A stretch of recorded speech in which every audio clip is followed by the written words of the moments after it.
चैतन्य लोक the world of consciousness में आपका हार्दिक अभिनंदन है।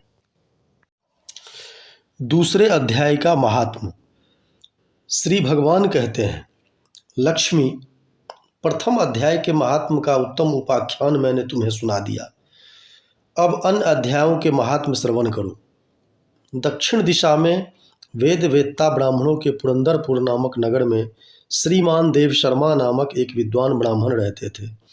वे अतिथियों के पूजक, स्वाध्यायशील, वेद शास्त्रों के विशेषज्ञ, यज्ञों का अनुष्ठान करने वाले और तपस्वियों के सदा ही प्रिय थे। उन्होंने उत्तम द्रव्यों के द्वारा अग्नि में हवन करके दीर्घ काल तक देवताओं को तृप्त किया, किंतु उन धर्मात्मा ब्राह्मण को कभी सदा रहने वाली शांति न मिली। वे परम कल्याणमय तत्व का ज्ञान प्राप्त करने की इच्छा से प्रतिदिन प्रचुर सामग्रियों के द्वारा सत्य संकल्प वाले तपस्वियों की सेवा करने लगे। इस प्रकार शुभ आचरण करते हुए उन्हें बहुत समय बीत गया। तदनंतर एक दिन पृथ्वी पर उनके समक्ष एक त्यागी महात्मा प्रकट हुए। वे पूर्ण अनुभवी, आकांक्षा रहित, नासिका के अग्रभाग पर दृष्टि रखने वाले तथा शांत चित्त थे। निरंतर परमात्मा के चिंतन में संलग्न हो वे सदा आनंद विभोर रहते थे। देव शर्मा ने उन नित्य संतुष्ट तपस्वी को शुद्ध भाव से प्रणाम किया और पूछा, महात्मन, मुझे शांतिमयी स्थिति कैसे प्राप्त होगी? तब उन आत्मज्ञानी संत ने देव शर्मा को सौपुर ग्राम के निवासी मित्रवान का, जो बकरियों का चरवाहा था, परिचय दिया और कहा वही तुम्हें उपदेश देगा। यह सुनकर देव शर्मा ने महात्मा के चरणों की वंदना की और समृद्धशाली सौपुर ग्राम में पहुंचकर इसके उत्तर भाग में एक विशाल वन देखा। उसी वन में नदी के किनारे एक शिला पर मित्रवान बैठा था। उसके नेत्र आनंदातिरेक से निश्चल हो रहे थे। वह अपलक दृष्टि से देख रहा था। वह स्थान आपस का स्वाभाविक वैर छोड़कर एकत्रित हुए परस्पर विरोधी जंतुओं से घिरा था। वहाँ उद्यान में मंद मंद वायु चल रही थी। मृगों के झुंड शांत भाव से बैठे थे और मित्रवान दया से भरी हुई आनंदमयी मनोहारिणी दृष्टि से पृथ्वी पर मानो अमृत छिड़क रहा था। इस रूप में उसे देखकर देव शर्मा का मन प्रसन्न हो गया। वे उत्सुक होकर बड़ी विनय के साथ मित्रवान के पास गए। मित्रवान ने भी अपने मस्तक को किंचित नवाकर देव शर्मा का सत्कार किया। तदनंतर विद्वान देव शर्मा अनन्य चित्त से मित्रवान के समीप गए और जब उसके ध्यान का समय समाप्त हो गया, उस समय उन्होंने अपने मन की बात पूछी।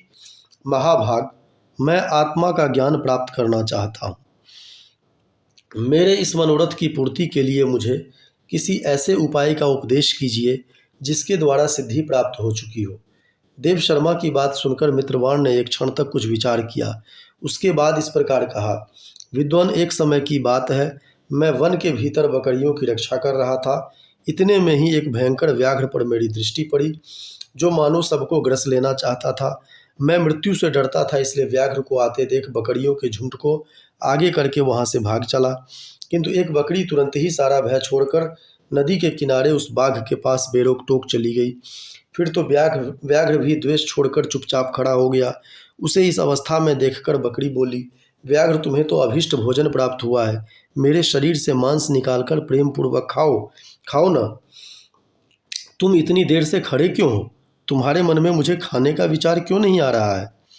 व्याघ्र बोला, बकरी, इस स्थान पर आते ही मेरे मन से द्वेष का भाव निकल गया, भूख प्यास भी मिट गई, इसलिए पास आने पर भी अब मैं तुझे खाना नहीं चाहता।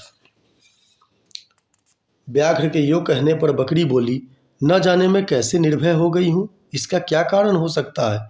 यदि तुम जानते हो तो बताओ। यह सुनकर व्याघ्र ने कहा, मैं भी नहीं जानता, चलो सामने खड़े हुए इन महापुरुष से पूछें। ऐसा निश्चय करके वे दोनों वहाँ से चल दिए।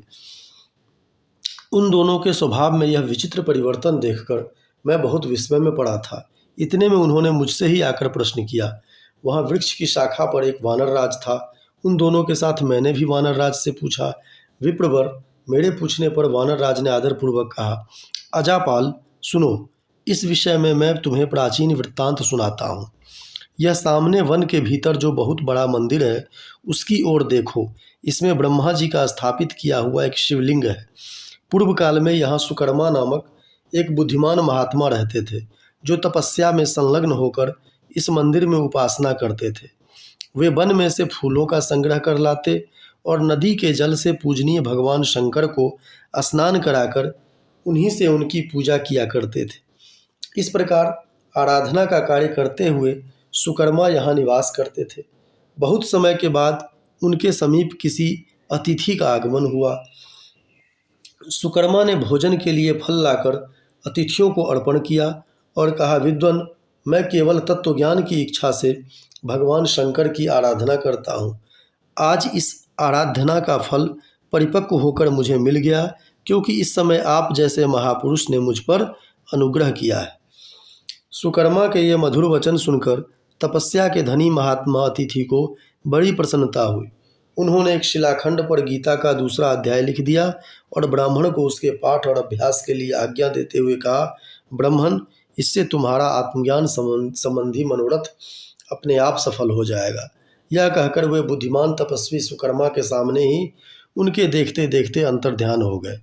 सुकर्मा विस्मित होकर उनके आदेश के अनुसार निरंतर गीता के द्वितीय अध्याय का अभ्यास करने लगे। तदनंतर दीर्घकाल के पश्चात अंतःकरण शुद्ध होकर उन्हें आत्मज्ञान की प्राप्ति हुई। फिर वे जहाँ जहाँ गए वहाँ वहाँ का तपोवन शांत हो गया। उनमें शीत, उष्ण और राग द्वेष आदि की बाधाएं दूर हो गई। इतना ही नहीं, उन स्थानों में भूख प्यास का कष्ट भी जाता रहा तथा भय का सर्वथा अभाव हो गया। यह सब द्वितीय अध्याय का जप करने वाले सुकर्मा ब्राह्मण की तपस्या का ही प्रभाव समझो। मित्रवान कहता है, वानर राज के यूँ कहने पर मैं प्रसन्नतापूर्वक बकरी और व्याघ्र के साथ उस मंदिर की ओर गया। वहाँ जाकर शिलाखंड पर लिखे हुए गीता के द्वितीय अध्याय को मैंने देखा और पढ़ा। उसी की आवृत्ति करने से मैंने तपस्या का पार पा लिया है। अतः भद्र पुरुष, तुम भी सदा द्वितीय अध्याय की ही आवृत्ति किया करो। ऐसा करने पर मुक्ति तुमसे दूर नहीं रहेगी। श्री भगवान कहते हैं, प्रिय मित्रवान के इस प्रकार आदेश देने पर देव शर्मा ने उसका पूजन किया और उसे प्रणाम करके पुरंदरपुर की राह ली। वहाँ किसी देवालय में पूर्वोक्त आत्मज्ञानी महात्मा को पाकर उन्होंने यह सारा वृत्तांत निवेदन किया और सबसे पहले उन्हीं से द्वितीय अध्याय को पढ़ा। उनसे उपदेश पाकर शुद्ध अंतःकरण वाले देव शर्मा प्रतिदिन बड़ी श्रद्धा के साथ द्वितीय अध्याय का पाठ करने लगे। तब से उन्होंने अनवद प्रशंसा के योग्य परम पद को प्राप्त कर लिया।